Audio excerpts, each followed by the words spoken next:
Maayong adlaw kanatong tanan. Karon naa kami sa among plotting sa among garden sa Group 4. Karon kami nagbutang og complete fertilizer 14-14 sa among mga tanom.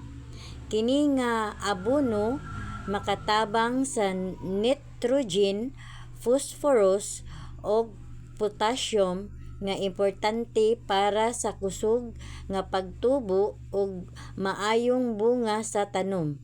Sakto nga pag-abono makatabang aron mahimong himsog ug produktibo ang atong tanaman.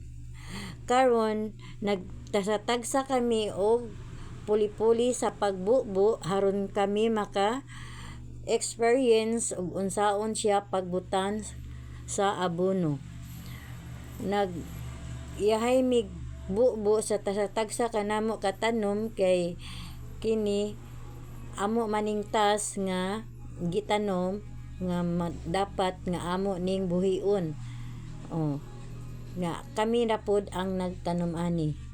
Nya kay nagiyahay mami og kuan pamubo mo na nagkuan mi og kanang flatting og pila ka flat nagbahin-bahin ra pud mi diha og tinabangay ra sa dayon sad mi butang og kanang abono og matag adlaw giatiman ni namo kada buntag bubuan og hapon bubuan kung mauga na ang iyang yuta. Dapat imo yung impeksyonon ang atong tanom ug wala ba jud siya nalaw sa init kay para maagapan og naamang gayon namatay og ato siyang mailisan mausban og tanom para makagukod pa siya sa uban niyang kauban.